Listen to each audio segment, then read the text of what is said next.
Good morning students. आज मैं आपको केंद्रीय बैंक के कार्य के बारे में बताऊंगी। Functions of central bank. केंद्रीय बैंक क्या कार्य करती है। केंद्रीय बैंक, जैसे कि मैंने आपको पहले भी पिछली लास्ट क्लास में बताया था, बैंक जो होता है सर्वोच्च बैंक होता है, और केंद्रीय बैंक सभी बैंकों के बैंक के रूप में कार्य करता है। ये सरकारी बैंक के रूप में कार्य करता है और पूरे देश की मुद्रा एवं साख व्यवस्था को नियंत्रित करता है। देश की मौद्रिक नीति भी केंद्रीय बैंक द्वारा घोषित की जाती है।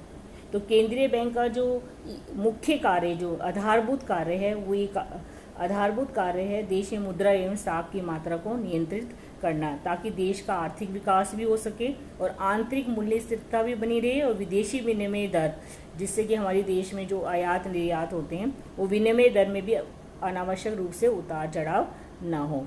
इसके अलावा केंद्रीय बैंक अन्य कार्य भी करता है। वो प्रत्येक देश की जो स्थिति हैं उसके अनुसार बदलते भी रहते हैं। हर देश की परिस्थितियों को देखकर केंद्रीय बैंक को कुछ अन्य कार्यों का निर्वाह करने का दायित्व भी दिया जा सकता है। तो केंद्रीय बैंक के जो मुख्य कार्य हैं वो इस प्रकार है। पहला जो मेन कार्य है वो है मुद्रा निर्गमन का एकाधिकार, मोनोपोली ओवर नोट इशू। वर्तमान युग में प्रत्येक देश में केंद्रीय बैंक को मुद्रा प्रकाशन का एकाधिकार प्रदान किया गया है। जैसे कि उदाहरण के लिए भारत में रिजर्व बैंक को नोट छापने का अधिकार है। 2 रुपये का, 5, 10, 20, 50, 100, 500 और 2000। 1 रुपये के नोट को छोड़कर बाकी सभी नोटों का निर्गमन जो है रिजर्व बैंक करता है। रिजर्व बैंक को जब नोटों का एक अधिकार दिया जाता है उससे हमें कई लाभ प्राप्त होते हैं। एक तो इसका ये होता है कि पूरे देश में मौद्रिक प्रणाली में एक रूपता आती है, क्योंकि उसका अधिकार केवल केंद्रीय बैंक को, अगर ये अधिकार व्यापारिक बैंकों को दे दिया जाए जैसे पहले दिया गया था, तो उससे क्या होता है, सबके अलग अलग उसमें अलग अलग नियम होते हैं और अलग अलग मुद्रा में लोगों का जन विश्वास उत्पन्न नहीं हो पाता था। तो केंद्रीय बैंक क्योंकि एक स्थायी बैंक है, देश का सर्वोच्च बैंक है, एक प्रतिष्ठित बैंक है जिसकी रेपुटेशन है, तो उसमें जन विश्वास बना रहता है। केंद्रीय बैंक जो होता है वो कोई भी अगर मुद्रा बढ़ाता है, प्रसार करता है या कमी करता है, संकुचन करता है, वो तथ्यों और जानकारी के आधार पर ही करता है। इससे मुद्रा व्यवस्था में लोकशीलता भी बनी रहती है। समय समय पर सरकार भी दिशा निर्देश प्रदान करती है, जिनको ध्यान में रखकर आरबीआई नोट इशू करता है। साख सर्जन पर नियंत्रण रखता है और आंतरिक एवं बाह्य मूल्यों में स्थिरता बनी रहती है। वो इस प्रकार से मुद्रा का प्रसार करता है या नोट छापता है कि ना तो देश में ज़्यादा मूल्यों में उतार चढ़ाव हो, महंगाई बढ़े, और बाह्य मूल्य जो है, जो हमारे देश की मुद्रा का दूसरे देश की मुद्रा में जो मूल्य है उसमें भी विनिमय दर जो है, बाह्य विनिमय दर, उसमें स्थिरता बनी रहे। दूसरा जो मुख्य कार्य है केंद्रीय बैंक का, सरकार के बैंकर, प्रतिनिधि एवं सलाहकार के रूप में कार्य करना, to act as government's banker, agent and advisor. तो केंद्रीय बैंक जो होता है वो सरकार के बैंक के रूप में भी कार्य करता है। केंद्रीय बैंक सलाहकार के रूप में भी कार्य करता है और प्रतिनिधि के रूप में भी कार्य करता है। केंद्रीय बैंक एज ए बैंकर, मतलब बैंकों के रूप में किस प्रकार कार्य करता है। केंद्रीय बैंक और बैंक सरकार के बीच में वही संबंध होते हैं जो व्यापारिक बैंक और उसके ग्राहकों के बीच में संबंध होते हैं। वही सेवाएं प्रदान करता है जो एक व्यापारिक बैंक अपने ग्राहकों को प्रदान करता है। केंद्रीय बैंक सरकारी जमाई स्वीकार करता है, जैसे व्यापारिक बैंक जनता से जमाई डिपॉजिट्स वो किसी भी फॉर्म में हो सकते हैं, आपको पता ही है, सेविंग्स में या फिक्स डिपॉजिट में, यहाँ पर केवल सरकारी जमाई स्वीकार करता है। सरकारी खाते में जमा किए गए जो भी चेक है, लाभांश है आदि का कलेक्शन करता है, संग्रहण करता है। सरकारी कोषों को एक स्थान से दूसरे स्थान पर स्थानांतरण करना, एक उसमें भेजने का कार्य करता है। अल्पकालीन उन्हें वित्तीय सहायता देता है और ऋणों की व्यवस्था भी करता है।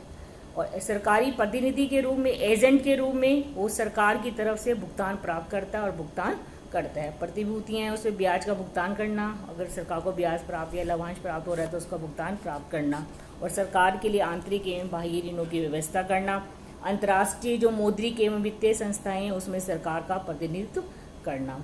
इसके अलावा केंद्रीय बैंक सरकार के आर्थिक एवं वित्तीय सलाहकार के रूप में भी कार्य करता है। उसको जानकारी के आधार पर, अपने प्रकाशन के आधार पर सरकारी आर्थिक नीतियों के निर्धारण में सक्रिय भूमिका निभाता है। तो केंद्रीय बैंक सरकारी बैंक का कार्य करता है। बैंकर्स गवर्नमेंट बैंक कहलाता है। तीसरा है इसका मुख्य कार्य बैंकों के बैंक के रूप में कार्य करना। जो केंद्रीय बैंक होता है वो बैंकों के बैंक के रूप में कार्य करता है। मतलब वो बैंकों का भी बैंकर्स एजेंट्स होता है। मतलब बैंकों के साथ वही संबंध स्थापित हो जाते हैं जो बैंक, व्यापारी बैंक और ग्राहक के बीच में मध्य में होते हैं। अर्थात केंद्रीय बैंक व्यापारी बैंकों को वही सुविधाएं प्रदान करता है जो व्यापारी बैंक अपने ग्राहकों को देते हैं। मतलब केंद्रीय बैंक सरकार को तो सारी सुविधाएं देता ही है जो कस्टमर को दी जाती है बैंकों के द्वारा, व्यापारी बैंकों द्वारा। केंद्रीय बैंक व्यापारिक बैंकों की भी बैंकों के रूप में कार्य करता है, जैसे कि उनकी जो नगद कोष है उनका संरक्षण करता है।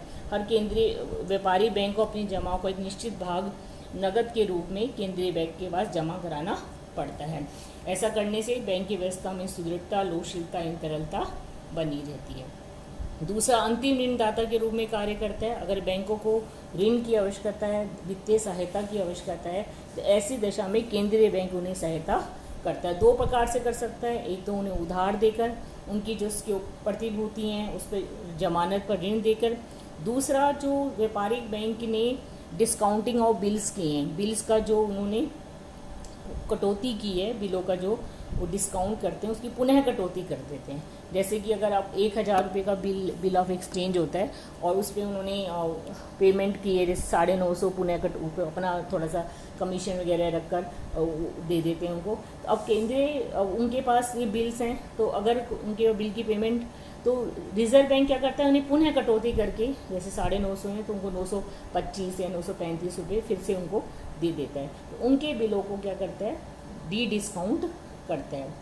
समाशोधन गृह का कार्य करता है, निपटारे का काम करता है। मतलब एक बैंक के चेक दूसरे बैंक के चेक जो होते हैं आपस में, उनको बिना नगद ट्रांजैक्शन के ही हस्तांतरण कर देता है और उनका डेबिट क्रेडिट कर देता है, जिससे कि उनका निपटारा हो जाता है। चौथा है अंतर्राष्ट्रीय मुद्राओं में कोषों का संरक्षण। सब इंटरनेशनल करेंसी और रिजर्व्स हैं वो केंद्रीय बैंक अपने पास रखता है। अंतर्राष्ट्रीय मुद्राएं रखता है, उसका दो तरह की मुद्राएं होती है। एक तो आंतरिक और राष्ट्रीय कोष होते हैं जिसमें कि मुद्रा प्रकाशन हेतु रखे जाते हैं। इसमें गोल्ड एंड रजत जैसी स्वर्ण एवं रजत जैसे बहुमूल्य धातुएं शामिल की जाती है। और बाह्य और अंतर्राष्ट्रीय कोष, इसके अंदर विदेशी मुद्राएं रखी जाती हैं। इनका उद्देश्य यही होता है कि विनिमय दर में स्थायित्व लाना। मतलब जब देश में ऐसे लगता है कि इनकी सप्लाई कम हो गई है तो ये सप्लाई बढ़ा देते हैं, और उनको लगता है कि डिमांड सप्लाई ज़्यादा हो गई है तो वो अपने पास इसको इकट्ठा करना चालू कर देते हैं।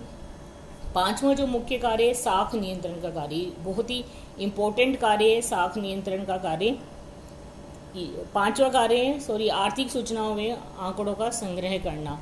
केंद्रीय बैंक अर्थव्यवस्था से संबंधित विभिन्न पहलू जैसे कृषि है, मुद्रा है, बैंक है, विदेशी व्यापार है, आंतरिक व्यापार है, विदेशी विनिमय है, औद्योगिक उत्पादन है, मूल्य स्तर है, औद्योगिक विकास है, राष्ट्रीय आय आदि के संबंध में आंकड़े एकत्रित करता है और उनका प्रकाशन करता है। ऐसे करने से देश की अर्थव्यवस्था की जानकारी प्राप्त होती है और आर्थिक नियोजन करने में भी सहयोग प्राप्त होता है। छठा जो मुख्य कार्य है, साख नियंत्रण का कार्य, ये बड़ा इंपॉर्टेंट कार्य है। साख नियंत्रण, क्योंकि क्रेडिट क्रिएशंस देश में मेन तो जो क्रेडिट के द्वारा ही सारी क्रियाएं होती है। उधार के द्वारा ऋण दिया जाता है, ग्राहक अपनी जमाई बैंक में जमा कराता है, बैंक उसके आधार पर ऋण देते हैं, उनके खातों में जमा हो जाता है, फिर उसके आधार पर अगेन ऋण दिया जाता है। ऐसे ही साख जो कंट्रोल है, क्रेडिट क्रिएशन का कार्य चलता रहता है। हम डिटेल में पढ़ेंगे कि क्रेडिट क्रिएशन कैसे होता है और उसके कंट्रोल की विधियाँ भी हम बहुत बाद में डिटेल में पढ़ेंगे। यहाँ मैं आपको ब्रीफ में बता देती हूँ कि साख नियंत्रण का कार्य जो है वो कौन करता है, केंद्रीय बैंक साख नियंत्रण का कार्य करते हैं।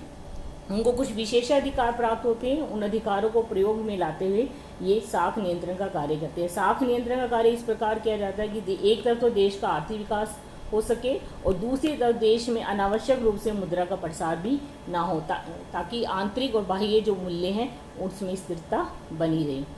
साख नियंत्रण के लिए रिजर्व बैंक दो तरह की विधियों को प्रयोग में लाता है। एक है परिमाणात्मक साख नियंत्रण विधियाँ, जिन्हें क्वांटिटेटिव क्रेडिट कंट्रोल बोलते हैं। ये विधियाँ साख की मात्रा को कंट्रोल करती है, मतलब साख विस्तार और संकुचन। परिस्थितियों के अनुसार साख की मात्रा को विस्तार किया जाता है और संकुचन किया जाता है, ताकि जो ऊंचा वचन है मूल्य में उनको नियंत्रित किया जा सके। इसके अंतर्गत बैंक दर नीति, बैंक दर को कम या ज़्यादा कर दिया जाता है। खुले बाजार की क्रियाएं, इसमें सरकार की प्रतिभूतियाँ खरीदी और बेची जाती हैं। परिस्थितियों के अनुसार बैंकों में जो न्यूनतम नगद कोष होते हैं उनमें परिवर्तन, इसकी जो परसेंटेज है वो कम या ज़्यादा कर दी जाती है। और तरल कोष अनुपात जो बैंकों को अपने पास लिक्विड के रूप में जो संपत्तियाँ, लिक्विड एसिड्स रखनी पड़ती है, उसकी भी जो परसेंटेज है कम या ज़्यादा करके हम साख बैंक जो है वो केंद्रीय बैंक साख की मात्रा को नियंत्रित करता है। ये हम अगले बहुत डिटेल में पढ़ेंगे बाद में। और गुणात्मक साख विधियाँ, इसके अंदर साख की मात्रा के साथ साथ उसकी दिशा मतलब उसके प्रयोग दोनों को नियंत्रित किया जाता है। किसको कितना ऋण देना है, कैसे देना है, उपभोग साख जो उपभोग के लिए, उत्पादन के लिए ना लेके जो उपभोग कार्यों के लिए, जैसे शादी के लिए या आपको हमें कोई टिकाऊ वस्तु खरीदनी है, कार वार खरीदनी है, उसके लिए जो ऋण लिया जाता है उनको वो नियंत्रित करता है। बैंकों को नैतिक प्रभाव डालता है, प्रचार करता है, प्रत्यक्ष कार्यवाही भी करता है। इस प्रकार से करता है कि जो बैंक जो ऋण है वो आवश्यक कार्यों के लिए दे रहे हैं, अनावश्यक कार्यों पे जो ऋण दिया जाता है उसको वो नियंत्रित कर सकता है। तो साख नियंत्रण जो है वो केंद्रीय बैंक का मुख्य कार्य माना जाता है, जिस पर जो कि केंद्रीय बैंक के द्वारा मौद्रिक नीति घोषित करके किया जाता है। भारत में ये काम रिजर्व बैंक करता है। नेक्स्ट हम रिजर्व बैंक के बारे में पढ़ेंगे काफ़ी डिटेल में कि रिजर्व बैंक कैसे कार्य करता है। इसके अलावा जो ये तो आधारभूत कार्य हैं जो बैंक करते हैं, अन्य कार्य भी कर सकते हैं। अन्य कार्य जो होते हैं ये विकास से संबंधित कार्य हो सकते हैं और प्रमोशनल कार्य होते हैं। जैसे परिस्थितियों के अनुसार केंद्रीय बैंक कुछ विशेष कार्य भी करता है। ये हर देश में उसकी परिस्थिति को देखते हुए केंद्रीय बैंक को इनका निष्पादन करने का इनको दायित्व दिया जाता है। जैसे कृषि एवं औद्योगिक वित्त की व्यवस्था करना, अनुसंधान करना, रिसर्च करना, उसका प्रकाशन करना, मुद्रा एवं बिल बाजार का भी विकास करना और सार्वजनिक क्षेत्र के विकास हेतु हिनात प्रबंधन आदि। ये जैसे विकासशील देशों में जहाँ पर वित्त की कमी होती है, वहाँ पर अगर वे आय से ज़्यादा हो जाते हैं तो उसके लिए हिनात प्रबंधन मतलब नए नोट छापकर उनके लिए वित्त की व्यवस्था की जाती है। तो इस प्रकार रिजर्व बैंक जो होता है किसी भी देश की अर्थव्यवस्था में एक महत्वपूर्ण भूमिका निभाता है। सर्वोच्च बैंक होता है। पूरे देश में बैंकिंग प्रणाली में एक रूपता लाने के लिए, नियंत्रण लाने के और देश की साख और मुद्रा व्यवस्था को नियंत्रित करने के लिए हर देश में केंद्रीय बैंक की स्थापना की जाती है। नेक्स्ट क्लास में